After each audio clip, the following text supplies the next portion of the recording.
Next chapter है अपना molecular biology, यानी कि आणविक जीव विज्ञान। इसमें अपन बात करेंगे न्यूक्लिक एसिड। न्यूक्लिक एसिड क्या होता है? Polymer of nucleotide.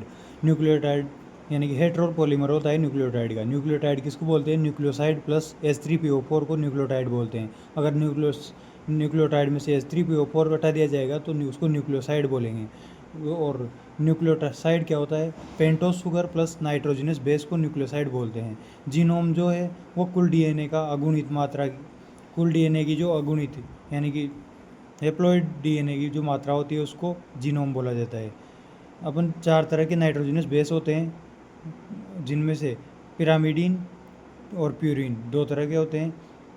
प्यूरिन जो होता है वो डबल नाइट्रोजन की डबल वलय युक्त होता है, और पिरामिडीन एक वलय होता है जिसमें विषम चक्रीय नाइट्रोजन के रूप में।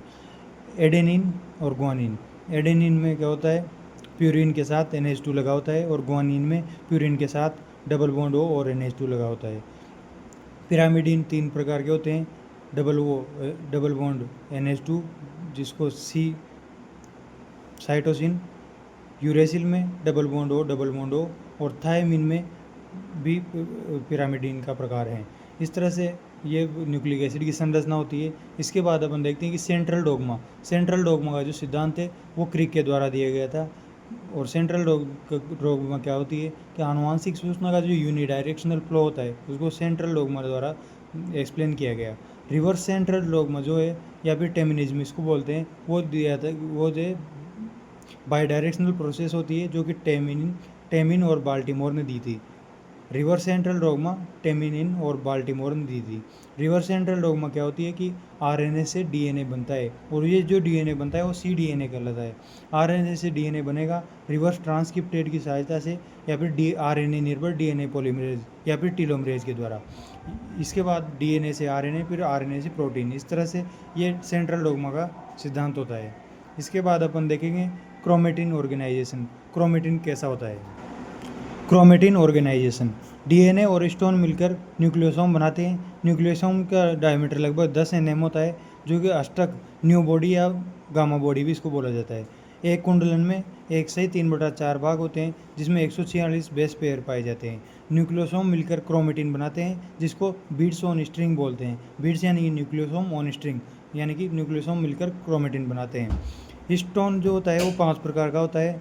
हिस्टोन बेसिक होता है, हिस्टोन न्यूक्लियोप्रोटीन होता है, और हिस्टोन पे पॉजिटिव चार्ज होता है। इस तरह से ये न्यूक्लियोसोम बनता है। इसके बाद जो सोलेनोइड बनता है वो 30 nm का होता है, जिसमें 6 न्यूक्लियोसोम होते हैं। यूक्रोमेटिन और हेट्रोक्रोमेटिन 2 उदाहरण हैं। यूक्रोमेटिन क्या होता है? एक्टिव होता है। हेट्रोक्रोमेटिन इनएक्टिव होता है। हेट्रोक्रोमेटिन लाइट बॉन्डेड होता है, जबकि यूक्रोमेटिन गहरा अभिरंजित तो हेट्रोक्रोमेटिन होता है, और हल्का अभिरंजित होता है यूक्रोमेटिन। और टाइट बॉन्डेड होता है हेट्रोक्रोमेटिन, और यूक्रोमेटिन होता है ढीला बंधा हुआ। हिस्टोन जो होता है वो एसिटाइलेटेड होता है, और DNA नॉन मिथाइलेटेड होता है यूक्रोमेटिन में। और हिस्टोन नॉन एसिटाइलेटेड होता है हेट्रोक्रोमेटिन में, और DNA मिथाइलेटेड होता है हेट्रोक्रोमेटिन में। इस तरह से ये यूक्रोमेटिन और हेट्रोक्रोमेटिन का संगठन है। प्रोकैरियोट्स में हिस्टोन एब्सेंट होता है, सो नॉन हिस्टोन या फिर पॉलीएमाइन उपयुक्त होते हैं इसके लिए। DNA के स्थायित्व का प्रमाण ग्रिफिथ ने दिया था। DNA के स्थायित्व का प्रमाण किसने दिया था? ग्रिफिथ ने। पॉलीसिस्ट्रोनिक mRNA प्रोकैरियोट में, एंड मोनोसिस्ट्रोनिक mRNA पाया जाता है यूकैरियोट में। प्रोकैरियोट में स्प्लिट जीन नहीं होता है, प्रोकैरियोट के mRNA में स्प्लिट जीन नहीं होता है, इंट्रॉन नहीं होता है, और इसमें यूकैरियोट में स्प्लिट जीन पाया जाता है। रेप्लिकेशन, नेक्स्ट प्रोसेस अपन देखेंगे रेप्लिकेशन, यानी कि इसका प्रतिलिपिकरण क्या होता है? DNA का सेमी कंजर्वेटिव जो मॉडल है 1953 में वाटसन और क्रिक ने दिया था, जिसकी प्रयोगात्मक व्याख्या 1958 में मिजेल्सन और स्टॉल, टाइलर और सहयोगी और क्लीमेंस ने दी थी। ये जो रेप्लिकेशन है ये बाई डायरेक्शनल प्रोसेस है, द्विदिशीय या अर्ध असतत हैं, सेमी डिसकंटिन्यूस है। रेप्लिकेशन सेमी डिसकंटिन्यूस होता है। दोनों स्ट्रैंड्स नए DNA का निर्माण करते हैं। एंजाइम बेस्ड प्रक्रिया है। DP3 एंजाइम इसमें वाइडली यूज होता है। DNA पॉलीमरेज जिसकी तीव्रता, एक्यूरेसी और दिशा 5 डेज से 3 डेज की होती है। रेप्लिकेशन का प्रारंभ जो है वो ORI से होता है, ओरिजिन ऑफ रेप्लिकेशन से। ORI प्रोकैरियोट में केवल एक ORI होता है और यूकैरियोट में 100 से 1000 के बीच में ORI होते हैं। क्रियाधार जो है वो DNTP होता है। रेप्लिकेशन में क्रियाधार यूज होता है जिसको DNTP बोलते हैं, डिऑक्सी राइबो न्यूक्लियोसाइड ट्राइफॉस्फेट। ये न्यूक्लियोसाइड होता है, ट्राइड नहीं होता है, क्योंकि फॉस्फेट इसके साथ आया हुआ है। DNMP और PP इससे बनता है। एंजाइम समूह रेप्लिकॉन इसमें उपयोग होते हैं रेप्लिकेशन में। बहुत सारे एंजाइम, जैसे हेलिकेज एंजाइम होता है, वो अनजीपर यानी कि उसके DNA के जो बॉन्ड होते हैं उनको खोलने का काम करता है। टोपोआइसोमेरेज प्रोकैरियोट में और DNA गायरेज यूकैरियोट में होता है, जो कि सुपर कोइलिंग को रोकता है, POP बॉन्ड को काटता है और जोड़ता है। थर्ड होता है RNA polymerase. RNA polymerase primase की तरह काम करता है, प्राइमर बनाने का काम करता है। लाइगेज जो होता है वो POP बंध को बनाने का काम करता है, यानी कि इसको ऑर्गेनिक ग्लू भी कहा जाता है। DNA पॉलीमरेज 3 प्रकार का होता है, जिसमें मुख्य एंजाइम DNA पॉलीमरेज होता है रेप्लिकेशन में। यूकैरियोट में 5 प्रकार का होता है और प्रोकैरियोट में 3 प्रकार का होता है, DP first, DP second, DP third. DP first क्या होता है? कॉर्नबर्ग। DP फर्स्ट को कॉर्नबर्ग एंजाइम भी बोला जाता है, एक जो न्यूक्लियस का कार्य करता है, प्रूफ रीडिंग का कार्य करता है। 5 डेज से 3 डेज इसकी दिशा होती है और 3 डेज से 5 डेज भी होती है। DP सेकेंड DNA रिपेयर में काम करता है और मुख्य एंजाइम DP जो थर्ड है रेप्लिकेशन के लिए, DP थर्ड मुख्य एंजाइम है, जो कि 2000 बेस पेयर पर सेकंड का इसकी रेट होती है। ये DP सेकेंड और DP थर्ड दोनों 5 डेज से 3 डेज दिशा में इसको रेप्लिकेशन को करते हैं। SSBP सिंगल स्टैंडर्ड बाइंडिंग जो प्रोटीन होता है वो रज्जु को DS नहीं होने देते हैं। इस तरह से ये एंजाइम काम आते हैं। यूकैरियोट्स में रेप्लिकेशन S फेज में होता है, G2 में समाप्त हो जाता है, लेकिन प्रोकैरियोट्स में रेप्लिकेशन विखंडन से पूर्व यानी कि असूत्री विभाजन से पहले होता है। ट्रांसक्रिप्शन जो है वो प्रोकैरियोट और यूकैरियोट में, प्रोकैरियोट में तो ये तो हो गया रेप्लिकेशन, यहाँ तो हो गया। इसके बाद आता है ट्रांसक्रिप्शन, अनुलेखन प्रोकैरियोट में कोशिका द्रव्य न्यूक्लियोइड में होता है और यूकैरियोट में केंद्रक में होता है। DNA की आनुवांशिक इंफॉर्मेशन को RNA पर या DNA के एक रज्जु से RNA का निर्माण जो होता है उसको ट्रांसक्रिप्शन बोला जाता है। ये इसकी साइट होगी। इसके बाद इसमें जो क्या क्या एंजाइम यूज में लिए जाते हैं वो है, फर्स्ट DNA निर्भर RNA पॉलीमरेज, ये ट्रांसक्रिप्शन में यूज होता है। सेकेंड है क्रियाधार RNTP और NTP, वहाँ पे क्रियाधार DNTP यूज हुआ था, यहाँ पे क्रियाधार RNTP और NTP होगा। प्राइमर यूज़ नहीं होगा, हेलिकेज यूज़ नहीं होगा। इसमें थर्ड यूज होगा सिग्मा और रो फैक्टर। सिग्मा प्रारंभन के लिए और रो समापन के लिए ये कारक इसमें काम में लेंगे, जो कि रेप्लिकेशन में नहीं लिए थे। फोर्थ है रूपांतरण इसका होगा यूकैरियोट का, क्योंकि HNRNA जो बनेगा ट्रांसक्रिप्शन के द्वारा उसको mRNA में ट्रांसक्रिप्ट करेंगे। इसकी 3 प्रोसेस है, कैपिंग, टेलिंग और स्प्लाइसिंग, 3 के द्वारा रूपांतरण होगा। इसके बाद फिफ्थ है ओनली एक टेम्पलेट भाग लेता है, ट्रांसक्रिप्शन में केवल एक टेम्पलेट भाग लेता है। अब इसकी जो प्रोसेस है वो कैसे होती है, जैसे ये DNA के दो स्ट्रैंड हो गए, 3 डेज से 5 डेज और 5 डेज से 3 डेज। 5 डेज से 3 डेज वाला जो रज्जु होता है इसको सेंस रज्जु और कोडिंग रज्जु बोला जाता है, यही इसको कोड करने में काम आता है, जो mRNA होता है। इसमें 3 डेज से 5 डेज वाला जो रज्जु होता है वो टेम्पलेट संरचनात्मक जीन कहा जाता है। इसमें तीन रीजन होते हैं। 3 रीजन कौन कौन से? प्रोमोटर जहाँ से शुरू होता है, टेम्पलेट जहाँ पे संरचनात्मक जीन होता है, और टर्मिनेटर जहाँ पे ट्रांसक्रिप्शन एंड हो जाता है। टर्मिनेटर में GC युक्त स्थल होता है टर्मिनेटर। इसके बाद अपन इनको विस्तार से देखें तो प्रोमोटर क्या होता है? संरचनात्मक जीन के अपस्ट्रीम होता है प्रोमोटर। ये जो है ये संरचनात्मक जीन के अपस्ट्रीम होता है, यानी कि 5 डेज से 3 डेज की दिशा तो होती है उसकी ट्रांसक्रिप्शन की, लेकिन ये इसके अपस्ट्रीम पाया जाता है। प्रोकैरियोट में टाटा बॉक्स होता है, प्रिन बॉक्स सक्रिय अमाइड एक्टिव स्थल, ये तो tRNA की बात है। RNA जो होता है वो 3 प्रकार का होता है, mRNA 5%, rRNA 80% और tRNA 15%। mRNA जो होता है वो कोडिंग बोला जाता है, शब्द जेकब और मोनेड ने दिया था।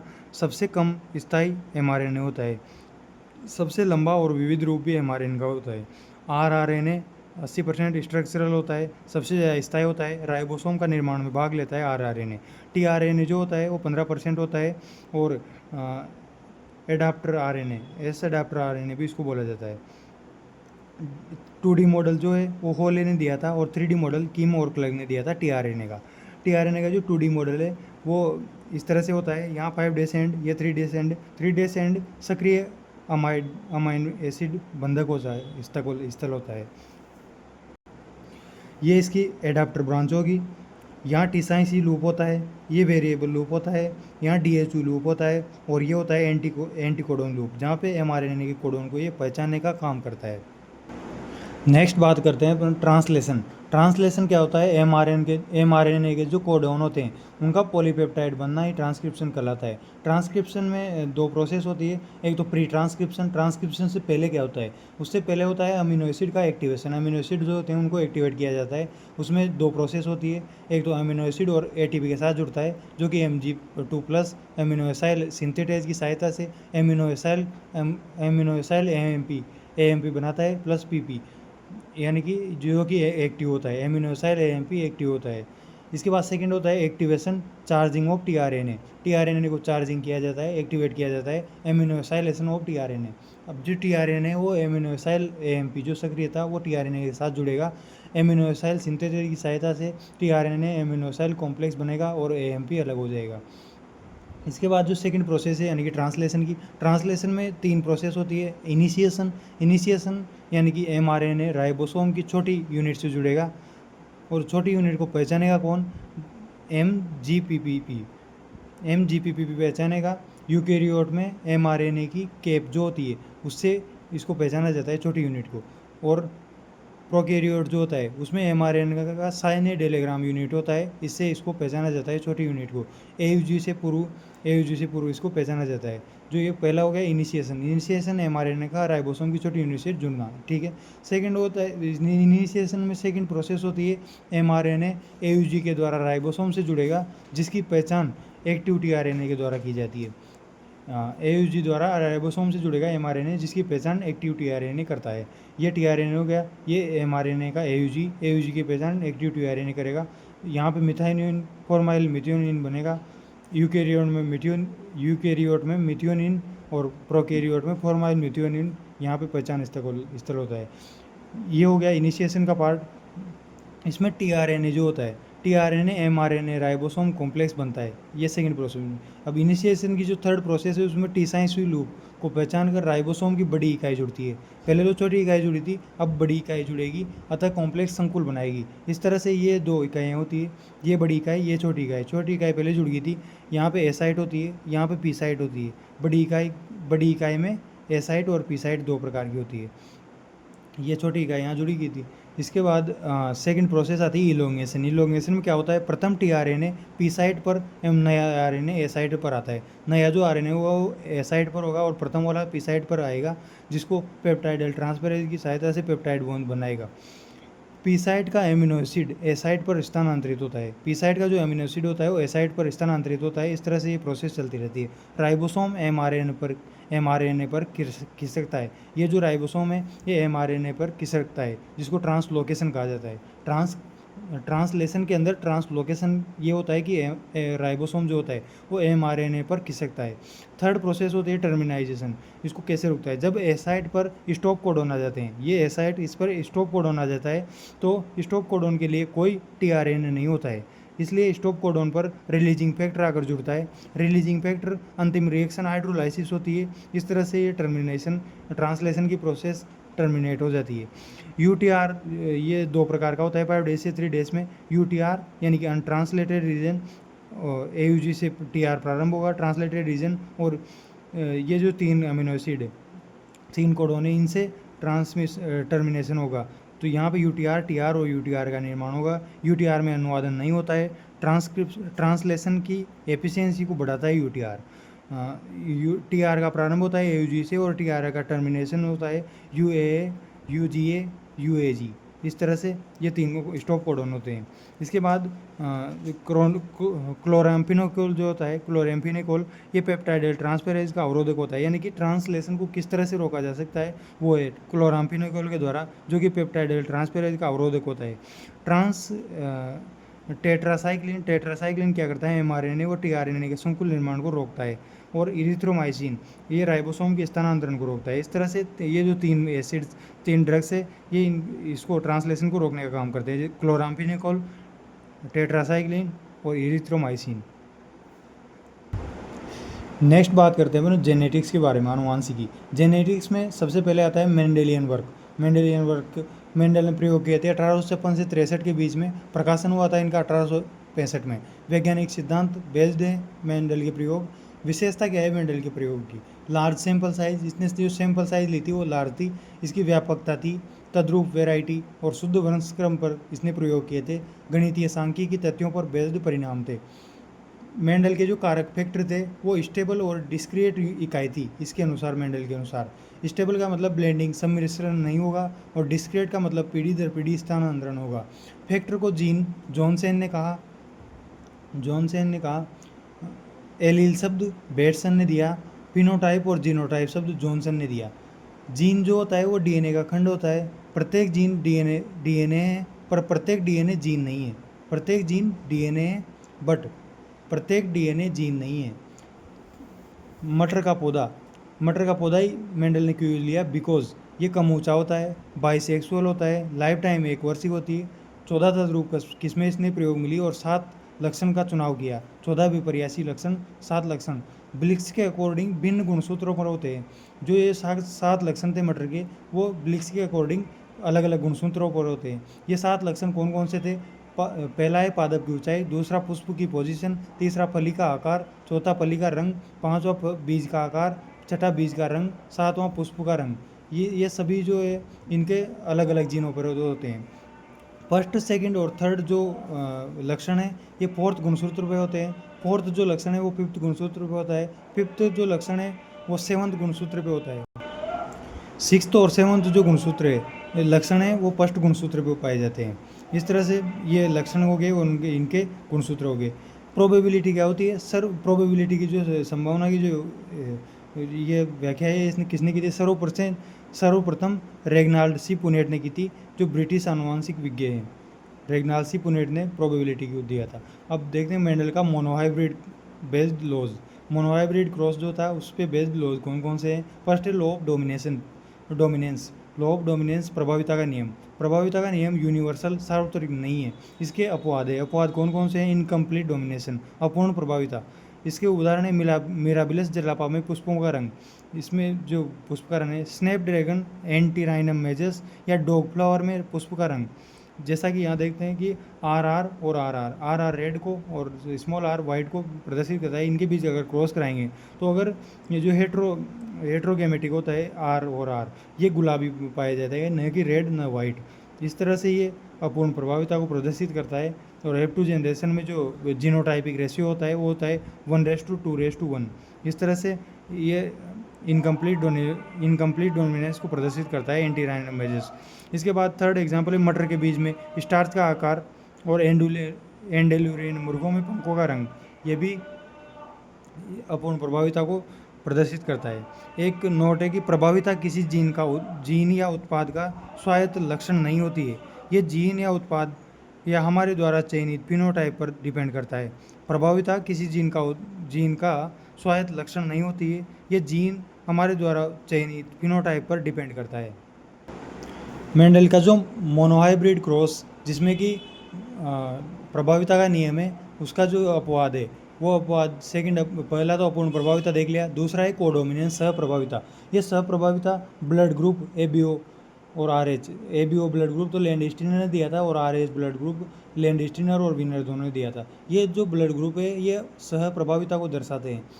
ब्लड ग्रुप में क्या सिस्टम होता है कि ब्लड ग्रुप के जो जीन होते हैं वो आई जीन होते हैं। आई जीन में 3 बहुविकल्पता होती है, यानी कि 3 इसके बहुविकल्पी होते हैं, IA, IB और I।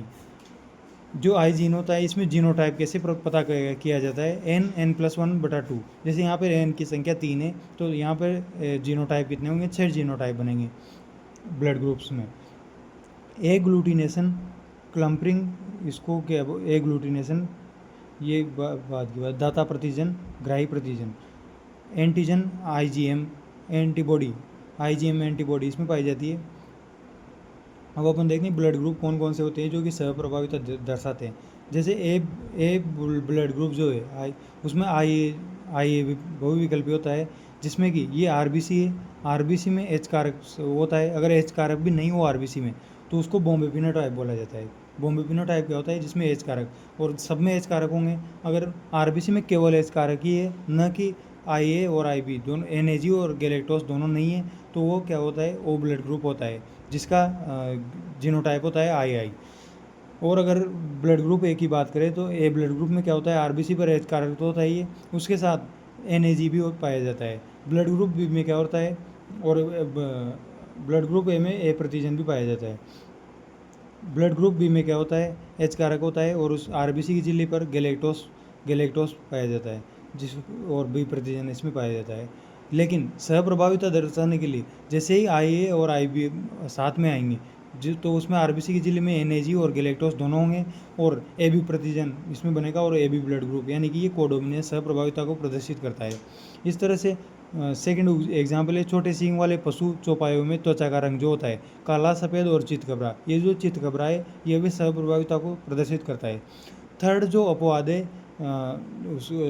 उसके मेंडल की प्रभाविता का, वो है घातक जीन, लीथल घातक जीन। ये केवनोट के द्वारा खोजा गया था। समयुग्मजीय अवस्था में जीव की मृत्यु हो जाती है। जैसे यहाँ पर पीला और पीला, यानी कि जो हेट्रोगेमेटिक पीले क्रॉस करवाएंगे, तो ये जो पीला जो समयुग्मजीय होगा, यहाँ पे इसकी मृत्यु हो जाएगी, और उसका फिनोटाइपिक रेशियो कितना हो जाएगा, जीनोटाइप और फिनोटाइपिक दोनों रेशियो 2:1 रह जाएगा।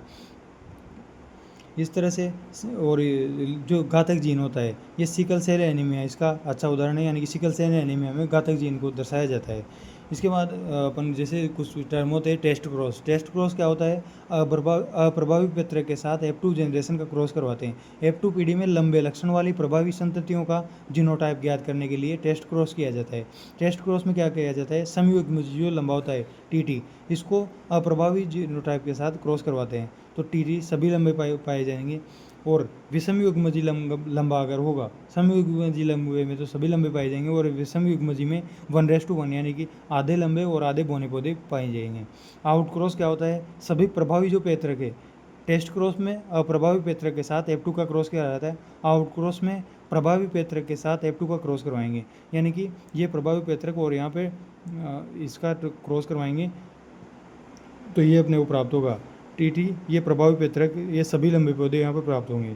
बैक क्रॉस क्या होता है, F2 जनरेशन का किसी भी पेत्रक के साथ अगर क्रॉस करवाएंगे तो उसको बैक क्रॉस कहा जाएगा। टेस्ट क्रॉस और आउट क्रॉस दोनों मिलकर बैक क्रॉस कहे जाते हैं। यानी कि यहाँ पे कहा जा सकता है कि प्रत्येक टेस्ट क्रॉस बैक क्रॉस है, बट प्रत्येक बैक क्रॉस टेस्ट क्रॉस नहीं होता है। मेंडल का जो सेकंड नियम है वो है पृथक्करण का नियम, लॉ ऑफ सेग्रीगेशन। ये जो नियम है पृथक्करण का नियम, ये यूनिवर्सल है, यानी कि सार्वत्रिक है। युग्मकों की शुद्धता का नियम इसको बोला जाता है purity of gametes. F1 and F2 संतति में सम्मिश्रण ब्लेंडिंग नहीं होती है, कारकों की ब्लेंडिंग नहीं होती है, यही सेग्रीगेशन का नियम है। इसके बाद डायहाइब्रिड जो क्रॉस है मेंडल का, उस पर बेस्ड कौन कौन से लॉ है वो अपन देखते हैं। पहला लॉ है स्वतंत्र अपव्यवन का नियम। स्वतंत्र अपव्यवन का नियम भी यूनिवर्सल नहीं है। इसका अपवाद है लिंकेज, सहलग्नता जो होती है वो डिस्टेंस पे डिपेंड होती है, यानी कि अगर डिस्टेंस बिटवीन जीन के बीच में डिस्टेंस बढ़ेगी तो सहलग्नता कम होगी, यह जीन विनिमय के व्युत्क्रमानुपाती होती है सहलग्नता। अब अपन बात करते हैं सहलग्नता यानी कि लिंकेज। यह शब्द जो है मॉर्गन ने दिया था। जीन का बिना परिवर्तन संततियों में ट्रांसफर ही सहलग्नता कहलाता है। समजात गुण सूत्र पर जीन का जो कोई बिना परिवर्तन के संततियों में ट्रांसफर होता है उसको सहलग्नता कहा जाता है। सहलग्नता से रिलेटेड एक और फैक्ट है कि इसमें जो बेटसन और पुनेट जो है उसने इस पर अध्ययन किया था मॉर्गन से पहले। इसके बाद जो बात है वो सिस व्यवस्था जो होती है उसमें सहलग्नता पैतृक लक्षण वाली अधिक होती है, और ट्रांस व्यवस्था में पुनर्संयोजी वाली ज़्यादा होती है।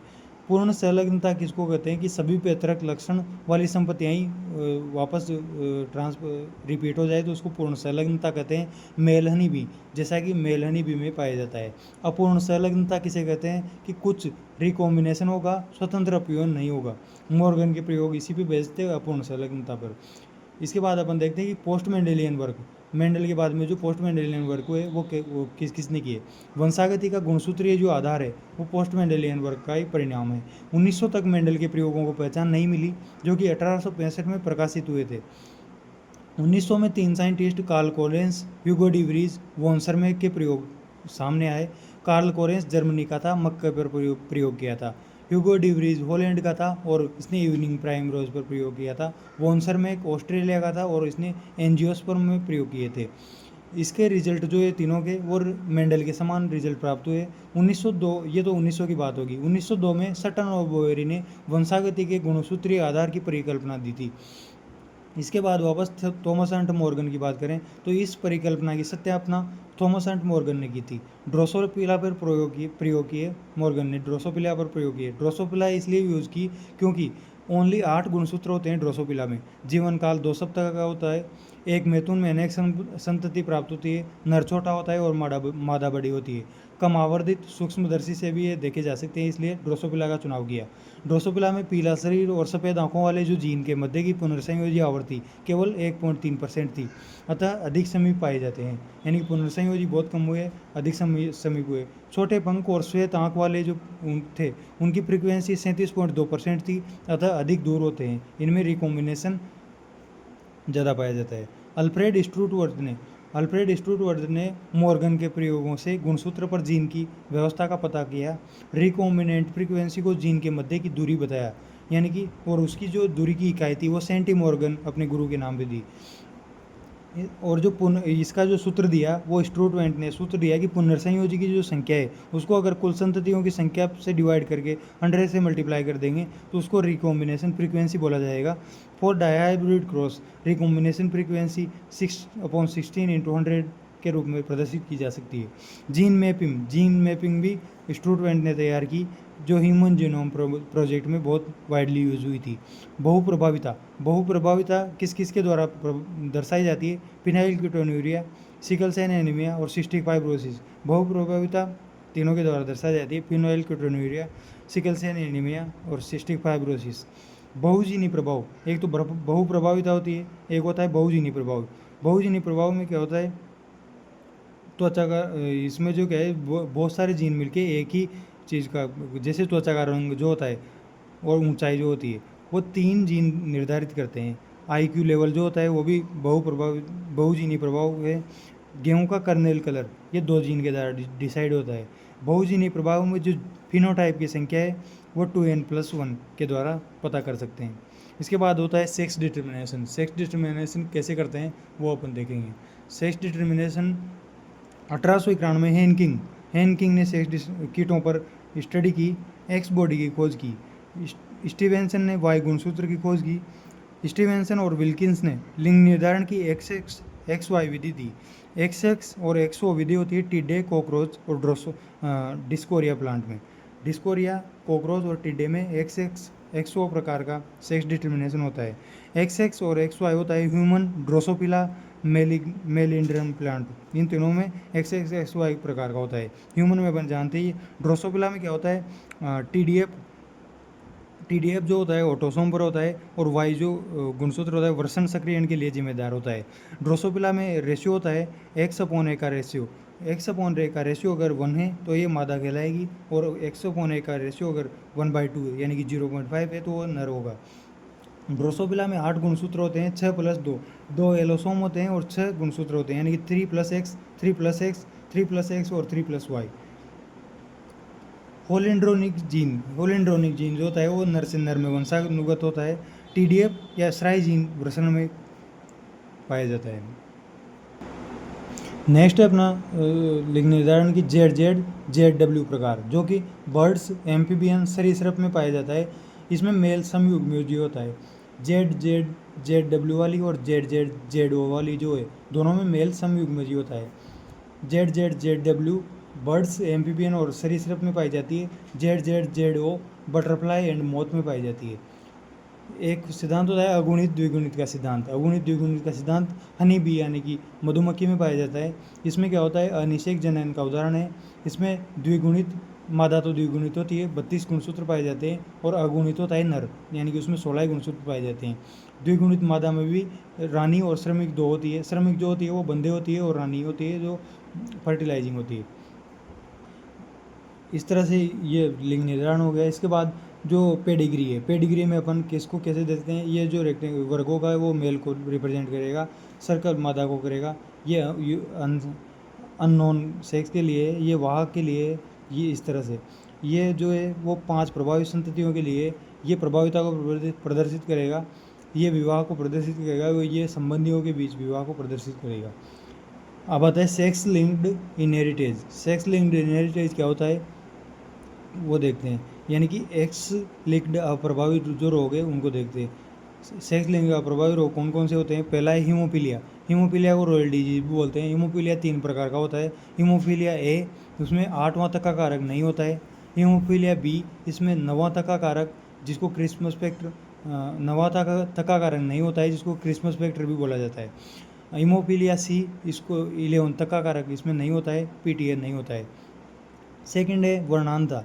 वर्णांता में क्या होता है? आँख में शंकु की विकृति होती है, लाल और हरा रंग में विभेद नहीं कर पाता है। इसकी पॉसिबिलिटी पुरुष में 8% और महिला में 0.4% होती है वर्णांता की। हीमोफीलिया और वर्णांता दोनों सेक्स लिंक्ड डिजीज इनहेरिटेंस के उदाहरण हैं। फोर्थ है, थर्ड है पेशी डिस्ट्रोफी, ये भी एक्स लिंक्ड है, और ग्लूकोज 6p डिहाइड्रोजिनेज की कमी के कारण भी एक्स लिंक्ड रोग है।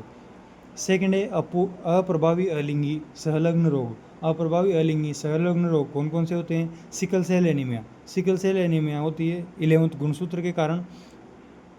सिकल सेल एनीमिया 11वें गुणसूत्र के कारण। इसमें क्या होता है? बहुप्रभावी जीन है, यानी कि 2 प्रभाव दर्शाएगा 11वें गुणसूत्र।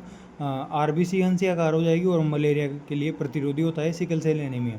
इसमें एमआरएनए हीमोग्लोबिन की बीटा चेन जो होती है उसमें पॉइंट म्यूटेशन होता है, यानी कि 6th पोजीशन जीएजी की जगह जीएजी, ए जो है ग्लूकोनिक एसिड है, इसकी जगह वेलिन में कन्वर्ट हो जाएगा जीयूजी, जीएजी से जीयूजी हो जाएगा। ऐसे ये पॉइंट म्यूटेशन दर्शाता है सिकल सेल एनीमिया में।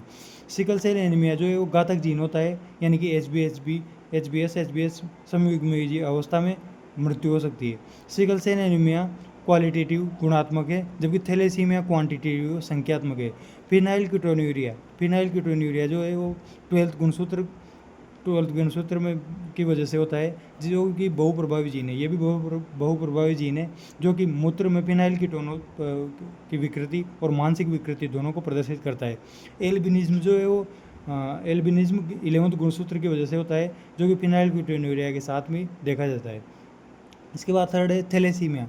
थैलेसीमिया 11th और 16th गुणसूत्र की कमी की वजह से होता है।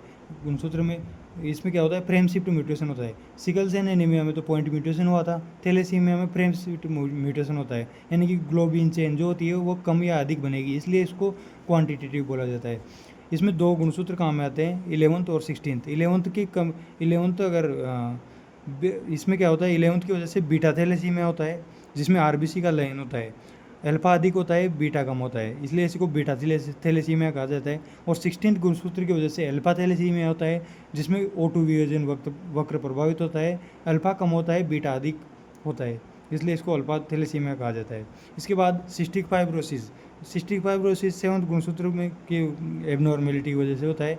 प्रभावी ये हो गए अप्रभावी अलिंगी। इसके बाद आता है प्रभावी अलिंगी गुणसूत्र संलग्न रोग। ये होते हैं 19th गुणसूत्र में मायोटोनिक डिस्ट्रोफी, 15th गुणसूत्र में मॉर्फिन सिंड्रोम, 4th गुणसूत्र में हंटिंगटन कोरिया। ये सब प्रभावी अलिंगी गुणसूत्र संलग्न रोग है। इसके बाद अपन बात करते हैं म्यूटेशंस की। म्यूटेशन यानी कि उत्परिवर्तन। म्यूटेशन की खोज ह्यूगो डिवरीज 1901 में की थी। अधिकांश म्यूटेशन अप्रभावी और हानिकारक होते हैं। डीएनए और जीन के मध्य की जो संबंध म्यूटेशन द्वारा प्रदर्शित किए जा सकते हैं। म्यूटेशन बहुत प्रकार के होते हैं, जिसमें से पहला है gene mutation. Gene mutation point shift और फ्रेम शिफ्ट 2 प्रकार का होता है। हाँ, सेकेंड है जीन म्यूटेशन के बाद क्रोमोसोमल एब्रेवेशन। क्रोमोसोमल एब्रेवेशन में क्या होता है? Deletion, addition, inversion. इन्वर्जन 2 प्रकार का होता है, पैरासेंट्रिक और पेरिसेंट्रिक। पेरिसेंट्रिक में दोनों जो ये रज्जुक होते हैं इनमें आपस में इंटरचेंज होता है, और ट्रांसलोकेशन, ये सब क्रोमोसोमल एब्रिविएशन के प्रकार है। थर्ड होता है जीनोमिक म्यूटेशन। जीनोमिक म्यूटेशन में क्या होता है, गुणसूत्र की जो संख्या होती है उसमें परिवर्तन हो जाता है। इसमें क्या होता है, एनुप्लॉइडी और पॉलीप्लॉइडी। पॉलीप्लॉइडी क्या होता है, तर्कतंतु अपूर्ण होते हैं, कोल्चिसिन का प्रभाव देखा जाता है इसमें। एनुप्लॉइडी में क्या होता है, एनुप्लॉइडी का कारण होता है non disjunction of chromatin. Chromatin का नॉन डिसजंक्शन एनुप्लॉइडी का कारण होता है। एनुप्लॉइडी जैसे monosomy 2n-1, trisomy 2n+1, tetrasomy 2n+2, नलिसोमी 2n-2, double trisomy 2n+1+1, इस तरह से एनुप्लॉइडी देखी जाती है। अब अपन देखते हैं डाउन सिंड्रोम।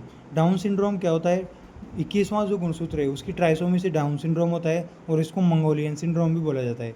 इसके बाद क्लाइनफेल्टर सिंड्रोम। क्लाइनफेल्टर में क्या होता है, 23rd जो गुणसूत्र होता है उसकी ट्राइसोमी होती है। इसमें 44 + XXY होता है, यानी कि नर में मादा समान लक्षण होते हैं और जो कि बंधे होता है। इसके बाद थर्ड है टर्नर सिंड्रोम। टर्नर सिंड्रोम 23वें गुणसूत्र की मोनोसोमी के द्वारा होता है, जिसमें 44 + XO मादा होती है और ये इसमें मादा के लक्षण नहीं होते, इसलिए बंधे होती है। पपियर इसकी पहचान के लिए होता है। एडवर्ड सिंड्रोम 18वें गुणसूत्र की ट्राइसोमी से होता है, मेटाबॉलिक विकृतियाँ इसमें पाई जाती है। जेकोब सिंड्रोम 44 + XYY, इसको क्रिमिनल सिंड्रोम भी बोला जाता है। इसके बाद जीन इंटरेक्शन। जीन इंटरेक्शन की बात करें तो बहुत सारे प्रकार के जीन इंटरेक्शन होते हैं। अंतःजीनी इंटरेक्शन एलील अभिक्रिया होती है, जैसे कि अपन मेंडल के प्रयोग में बताया था, उसको अंतःजीनी इंटरेक्शन कहते हैं। इनकम्प्लीट डोमिनेंस होता है, कोडोमिनेंस, मल्टीपल एलीलिज्म, ये सब अंतःजीनी अभिक्रिया के एलील अभिक्रिया के एग्जाम्पल्स है। इसके बाद अंतर्जीनी इंटरजीनिक इंटरेक्शन कैसे होते हैं, वो नॉन एलीलिक रिएक्शन होती है। इसमें पहला है एपिस्टेसिस, प्रबलता। एपिस्टेसिस में क्या होता है, एक जीन ने दूसरे जीन के प्रभाव को रोक दिया, इसको एपिस्टेसिस बोलते हैं। डोमिनेंट में क्या होता है, skin hair colour of dog. Dog का जो स्किन और हेयर कलर है इसका डोमिनेंट का उदाहरण है डोमिनेंट एपिस्टेसिस का। इसमें जो रेशियो होता है वो होता है, डोमिनेंट एपिस्टेसिस में रेशियो होता है 12:3:1, 12:3:1, ये डोमिनेंट एपिस्टेसिस में होता है। फ्रूट सेकेंड उदाहरण है इसका, फ्रूट कलर इन कैप्सुला। समर स्क्वेयर्स में नारंगी का जो रंग होता है वो भी इसका डोमिनेंट एपिस्टेसिस का उदाहरण है। एपिस्टेसिस में जो अप्रभावी होता है वो होता है चूहों में त्वचा का रंग। इसके लिए जीनोटाइप होता है 9:3:4, यानी कि डोमिनेंट एपिस्टेसिस में 12:3:1, अप्रभावी में 9:3:4। अब आता है कॉम्प्लीमेंट्री जीन, संपूरक जीन। संपूरक जीन क्या होता है, संपूरक जीन यानी कि एक जीन के बिना दूसरे जीन की अभिव्यक्ति नहीं हो पाती है। जैसे मीठी मटर में पुष्पिका रंग का लेथेरस ओडेरस जो ओडेटस जो है उसमें पुष्पिका रंग जो होता है वो संपूर्ण जीन को प्रदर्शित करता है। इसमें क्या होता है, क्रियाधार जो होती है जीन P, E1 क्रोमोजन बनाता है, क्रोमोजन जीन 1 जीन I, ये E2 एंथ्रोसाइनिन बनाता है और इसके द्वारा पर्पल कलर होता है। इसका जो कॉम्प्लीमेंट्री जीन होता है इसका जीनोटाइप रेशियो होता है 9:7, कॉम्प्लीमेंट्री का 9:7, एपिस्टेसिस का 12:3:1 और 9:3:4। डुप्लीकेट जीन में क्या होता है, हाँ अगर ये जो कॉम्प्लीमेंट्री जीन है इसमें अगर P होगा तो कैरेक्टर नहीं होगा, I अकेला होगा तो भी कैरेक्टर नहीं आएगा, लेकिन PI दोनों साथ में आएंगे जब भी लक्षण होगा, इसीलिए इसको कॉम्प्लीमेंट्री जीन बोला जाता है और इसका रेशियो होता है 9:7। डुप्लीकेट जीन में क्या होता है, डुप्लीकेट जीन में दोनों के एक ही के लिए दो जीन होते हैं। जैसे कैप्सिला में फल का आकार जो होता है वो डुप्लीकेट जीन का उदाहरण है, और डुप्लीकेट जीन के लिए रेशियो क्या होता है 15:1 डुप्लीकेट जीन का रेशियो। इनहिबिटरी जीन जो होता है, इनहिबिटरी होता है चावलों में पत्तियों का जो रंग होता है वो इनहिबिटरी जीन के प्रदर्शित करता है और इसका रेशियो होता है 13:3। इस तरह से एपिस्टेसिस डोमिनेंट का होता है 12:3:1, अप्रभावी का होता है प्रबलता का होता है 9:3:4, कॉम्प्लीमेंट्री का 9:7, डुप्लीकेट का 15:1, इनहिबिटरी जीन का 13:3। Next concept of noun maternal inheritance, मातृत्व वंशागति। इसमें क्या होता है, साइटोप्लाज्मिक या एक्स्ट्रा न्यूक्लियर वंशानुगति होती है। जैसे ये कोशिका है, इसमें से 2n द्विगुणित कोशिका होती है, इसमें क्या करते हैं, एक कोशिका प्रभावित होती है, यानी कि अपन जो मॉडिफाइड कोशिका होती है, दूसरी अनमॉडिफाइड होती है, दोनों को मिलाते हैं तो क्या करते हैं, इसका तो साइटोप्लाज्म ले लेते हैं और इसका केंद्रक, इस तरह से मैटरनल इनहेरिटेंस प्रदर्शित की जाती है। मैटरनल का साइटोप्लाज्म यूज लिया जाता है। सेल कोइलिंग इन स्नेल्स, ये इसका उदाहरण है मैटरनल इनहेरिटेंस का। सेल कोइलिंग इन स्नेल्स, घोंघों में सेल कोइलिंग। मक्के में नर की बांझता की जीन जो होती है वो माइटोकॉन्ड्रिया में होती है। मिराबिलस में प्लास्टिड की वंशागति, और पैरामीशियम में कपा के जो गुण होते हैं, और ड्रोसोफिला में सिग्मा के गुण, ये सब मैटरनल इनहेरिटेंस को प्रदर्शित करते हैं। मैटरनल इनहेरिटेंस, ये डुप्लीकेट जीन का यहाँ पे देखा जा रहा है कि ए से सी, बी से सी, G1 E1 अथवा G2 E2, यहाँ से C से D बनेगा G3 के द्वारा, और G4 बनेगा G4 के द्वारा, इसलिए रंग आएगा। अगर G1 और G2 है, इस तरह से ये अगर प्रदर्शित करेंगे उनको डुप्लीकेट जीन बोला जाता है। और G3 एंड G3 और G4 ये कॉम्प्लीमेंट्री जीन होते हैं। इसके बाद अपन नेक्स्ट टॉपिक है regulation of gene expression. Gene expression का नियंत्रण कैसे किया जाता है, इसका उद्देश्य क्या होता है, ऊर्जा का संरक्षण करना। इसको फैक्टर्स कौन कौन से अफेक्ट करते हैं, कार्यकी, फिजियोलॉजी, मेटाबॉलिज्म और वातावरणीय कारक, ये रेगुलेशन ऑफ जीन एक्सप्रेशन को प्रभावित करते हैं। इसमें प्रोकैरियोट्स और यूकैरियोट्स दोनों पे रेगुलेशन किया जा सकता है। प्रोकैरियोट्स में केवल एक स्तर पर रेगुलेशन होता है, जो कि होता है ट्रांसक्रिप्शन, लेकिन यूकैरियोट्स में 4 स्तर पर रेगुलेशन होता है। Transcription, RNA processing, splicing, translocation और ट्रांसलेशन, 4 जगह पर यूकैरियोट्स में रेगुलेशन किया जा सकता है। इसका जो उदाहरण है जीन बैटरी मॉडल डेविडसन ने दिया था। 5 नियामक जीन इसमें होते हैं। प्रोकैरियोट्स में मॉडल जो है ओपेरन मॉडल, ओपेरन की जो जैकोब और मोनेड ने अवधारणा दी थी।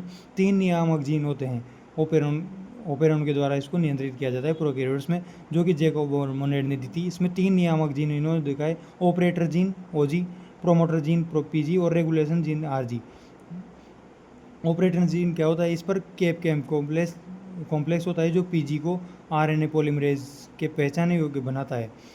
सेकेंड होता है प्रोमोटर जीन क्या करता है, टाटार बॉक्स प्रिंबो बॉक्स, इसे RNA पॉलीमरेज पहचानता है, टाटार बॉक्स को। थर्ड होता है रेगुलेटरी जीन, आई जीन भी इसको बोलते हैं, RG जीन इनिबिटर, ये रिप्रेसर प्रोटीन बनाएगा जो कि लगातार अभिव्यक्ति कंटिन्यूस जीन एक्सप्रेशन करता है। ऑपरेटर जीन के साथ जुड़ता है रेगुलेटरी जीन।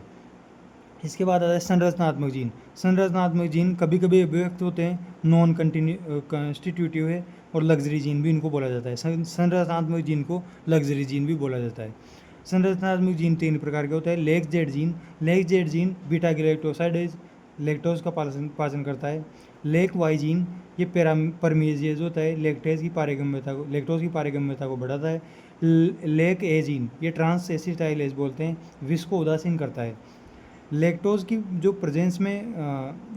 प्रेजेंस में रेगुलेशन होता है तो उसको पॉजिटिव रेगुलेशन कहा जाता है। देयरफॉर प्रेरेकोपेरॉन, इसको प्रेरेकोपेरॉन कहा जाता है। लैक्टोज प्रेरेकोपेरॉन की भूमिका निभाता है। ग्लूकोज की प्रेजेंस में रेगुलेशन नेगेटिव होता है, लैक्टोज में पॉजिटिव, ग्लूकोज में नेगेटिव होता है। यदि आई जीन में उत्परिवर्तन होता है तो जीन अभिव्यक्ति नहीं हो पाती है। जैसे ये पैटर्न होता है PIP OZ YA। जेड क्या होता है, lac Z gene, lac Y gene और लेक एन ये ऑपरेटर जीन, ये स्ट्रक्चरल रेगुलेटरी जीन, इस तरह से ये होते हैं। और अगर आई जीन में उत्परिवर्तन हो जाएगा तो जीन की अभिव्यक्ति नहीं हो पाएगी। इस तरह से ये जेनेटिक्स अपनी एंड होती है।